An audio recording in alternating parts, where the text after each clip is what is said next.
كل واحد فينا شايل في قلبه حكاية وجع محدش عارف عنها حاجة.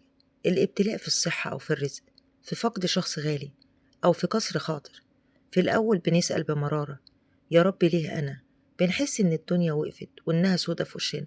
لكن مع الوقت الابتلاء ده بيبدأ يعلمنا دروس ما كناش نحسب لها حساب، وبنكتشف إننا مش بس عايشين مع الابتلاء، إحنا بنكبر بسببه.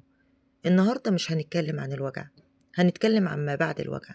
إزاي بتتعايش مع الابتلاء، وإيه اللي اتغير فينا بسببه، وإيه الرسائل المستخبية ورا كل ده مع نزلت مننا في عز الضلمة.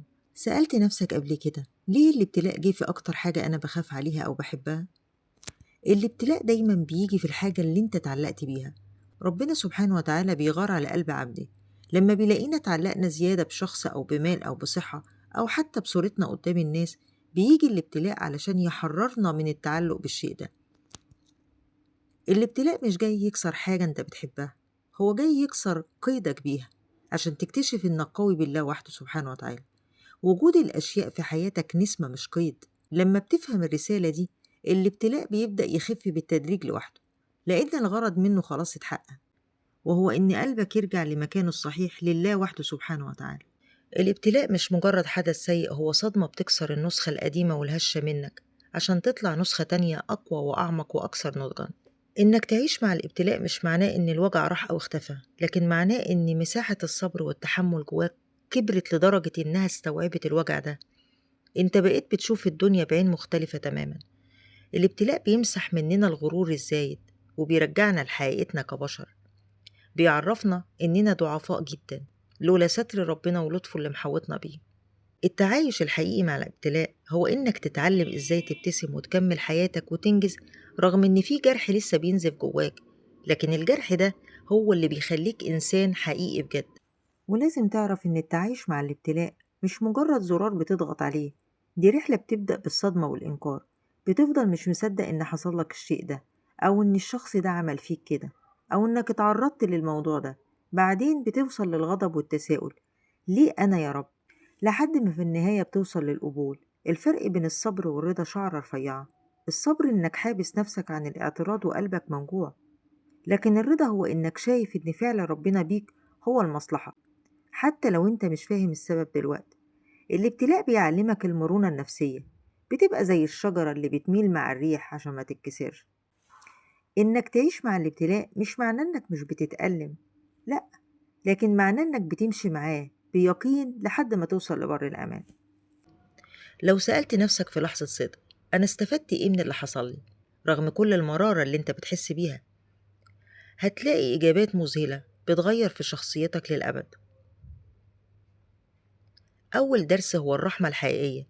الوجع بيخلي قلبك رقيق، ما بقتش بتحكم على حد بسهولة، لأنك بقيت عارف إن في أوجاع بتهد الجبال مستخبية ورا كل وش مبتسم. كمان بتتعلم ترتيب الأولويات. الحاجات التافهة والصراعات الصغيرة اللي كانت بتعصبك زمان ما بقتش بتهمك، بقيت بتدور على راحة بالك والسكينة قبل أي شيء. وأهم حاجة بقى بتتعلمها هو الغربلة. الابتلاء هو اللي بيوقع الناس المزيفة من حياتك، وبيخليك تكتشف الصاحب اللي بيشيل معاك الحمل بجد، مش اللي موجود بس وقت الفرح. الآية اللي دايما بنحسها في عز الأزمة وبتطبطب على خوفنا: بسم الله الرحمن الرحيم، ولا نبلونكم بشيء من الخوف. ربنا سبحانه وتعالى ذكر الخوف كبداية، وقال بعدها سبحانه وتعالى: وبشر الصابرين. تأمل كده كلمة بشرى، هي مش بتيجي للي حياتهم سهلة وما فيهاش مطبات. البشرى ليك انت، يلي خايف ومع ذلك صابر، للي موجوع ومع ذلك راضي ومسلم أمره لربنا. ربنا مش بيبتلينا عشان يعذبنا، ربنا بيبتلينا علشان يشوف في قلوبنا اليقين، وعشان يطهر روحنا من التعلق الزايد بالدنيا. إنك تعيش مع الابتلاء ده بيعلمك إنك مكتفي بالله، وإن الدنيا بكل ما فيها أصغر بكتير من إنها تكسر روح موصولة بالخالق ومؤمنة بإن بعد العسر يسر. نصيحتي ليك: حاول تبص لابتلاءك من بعيد. مش هتشوفه عدو جاي يدمرك، هتشوفه معلم بس قاسي شوية لكنه صادق، لأنه هو اللي هيعلمك تقرب من ربنا بجد وتعرف معنى السجود وانت باكي. هو اللي هيعرفك قيمة الصحة اللي كنت واخدها كحق مكتسب، هيعرفك قيمة الأهل اللي غيرك محروم منها، أو حتى هيعرفك قيمة اللحظة الهادية اللي بتعدي بسلام.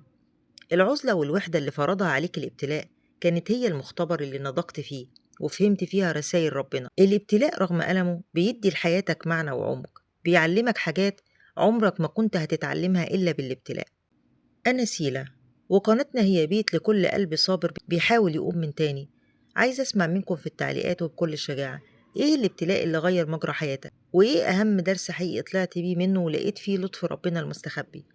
خلونا نواسي بعض ونعرف إننا مش لوحدنا في الرحلة دي. أشوفكم الفيديو الجاي بكل رضا وسكينة. شكراً.